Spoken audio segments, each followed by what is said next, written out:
അമ്മേ, ഈ ജനങ്ങൾ നമുക്കെന്താ കൂടുതൽ സീറ്റ് തരാഞ്ഞത്?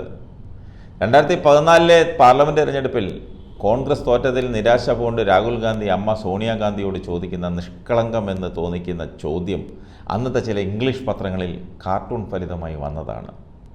സമൂഹ മാധ്യമങ്ങളൊന്നും ഇന്നത്തെ പോലെ സജീവമല്ലാതിരുന്ന കാലം. ആ തെരഞ്ഞെടുപ്പിൽ 282 സീറ്റ് നേടി ഒന്നാം നരേന്ദ്രമോദി സർക്കാർ അധികാരമേൽക്കുകയും ഭരണത്തിലിരുന്ന കോൺഗ്രസ് ലോക്സഭ അംഗസംഖ്യ 44-ൽ ഒതുങ്ങുകയും ചെയ്തു. അന്ന് രാഹുൽ ഗാന്ധിയെ പരിഹസിച്ച് BJPക്കാർ ഒരു ഓമനപ്പേര് നൽകി. ആ ഓമനപ്പേര് തന്നെക്കൊണ്ട് വീണ്ടും വിളിപ്പിക്കരുതെന്നാണ് രാഹുൽ ഗാന്ധിയെ കഴിഞ്ഞ ദിവസം മുഖ്യമന്ത്രി പിണറായി വിജയൻ ഓർമ്മിപ്പിച്ചത്. പ്രതിപക്ഷ പാർട്ടികളിലെ 2 മുഖ്യമന്ത്രിമാരെ ED ജയിലിൽ അടച്ചപ്പോൾ കേരളത്തിലെ മുഖ്യമന്ത്രിയെ മാത്രം എന്തുകൊണ്ട് അതുപോലെ ജയിലിൽ അടയ്ക്കുന്നില്ലെന്ന രാഹുൽ ഗാന്ധിയുടെ കണ്ണൂരിലെ ചോദ്യമാണ് സഖാവ് പിണറായി വിജയനെ ചൊടിപ്പിച്ചത്.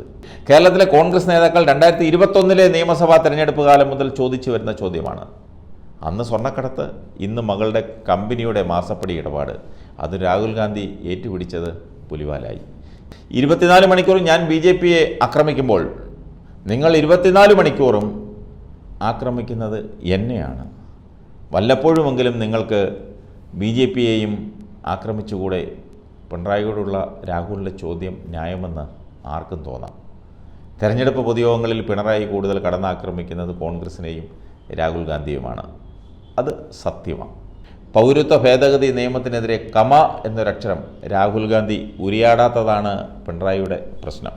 പിന്നെ രാഹുൽ ഗാന്ധിയുടെ കേരളത്തിലെ പര്യടനത്തിൽ മുസ്ലിം ലീഗിൻ്റെ പച്ചക്കൊടിയെ, ആ കൊടിയെ പേടിച്ച് സ്വന്തം പാർട്ടിക്കൊടി പോലും പുറത്ത് കാട്ടാത്തതും പരിഹാസ്യമാണ്. ഇവരാണോ BJPയെ നേരിടാൻ പോകുന്നതെന്നാണ് സഖാക്കളുടെ ചോദ്യം. പണ്ട് VS അച്യുതാനന്ദനോട് ഒന്ന് മുട്ടി കണക്കിന് തിരിച്ചു കിട്ടിയത് രാഹുൽ ഗാന്ധി മറന്നോ എന്നും ഇട്ടാവട്ടത്തുള്ള പാർട്ടിയുടെ നേതാക്കൾക്ക് അതൊക്കെ പറയാം. അതുപോലെയാണോ കോൺഗ്രസ്? 2019 വയനാട്ടിൽ മത്സരിക്കാനെത്തിയ രാഹുൽ ഗാന്ധിയുടെ പ്രചാരണത്തിൽ പച്ചക്കൊടിയും ത്രിവർണ്ണക്കൊടിയും കൂട്ടിക്കെട്ടിയതിൻ്റെ പേരിൽ എന്തൊക്കെ പുകിലാണ് BJPക്കാർ ഒപ്പിച്ചു വച്ചത്. പാകിസ്ഥാൻ്റെ കൊടിയുമായി മലപ്പുറത്ത് രാഹുൽ ഗാന്ധിയെ സ്വീകരിക്കുന്നുവെന്ന് വരെ ഉത്തരേന്ത്യയിൽ അവർ പ്രചരിപ്പിച്ചു. അതങ്ങ് അമേധി വരെ ചെന്നു. ആ പരിപ്പ് ഇനി വേവില്ല. ഇത്തവണ പുതിയ സ്റ്റൈൽ. BJPക്കെതിരെ നിലകൊള്ളുന്നുവെന്ന് അവകാശപ്പെടുന്ന കേരളത്തിലെ മുഖ്യമന്ത്രിയുടെ നിയമസഭാ അംഗത്വം എന്തുകൊണ്ടാണ് എടുത്തു കളയാത്തത്? അതാണ് കോൺഗ്രസിൻ്റെ ചോദ്യം, രാഹുൽ ഗാന്ധിയുടെ ചോദ്യം. എന്തുകൊണ്ട് അദ്ദേഹത്തിൻ്റെ ഔദ്യോഗിക വസതി നഷ്ടപ്പെടാത്തത്? രാഹുൽ ഗാന്ധിയുടെ സംശയങ്ങൾ തീരുന്നില്ല. അതോടെ കടന്നക്കൂട്ടിൽ കല്ലെറിഞ്ഞതുപോലെ സഖാക്കളെല്ലാം കൊണ്ടിളകി. ഏത് കേസിലാണ് മുഖ്യമന്ത്രി ജയിലിൽ അടയ്ക്കേണ്ടതെന്നാണ് CPM സംസ്ഥാന സെക്രട്ടറി MV ഗോവിന്ദൻ ചോദിച്ചത്.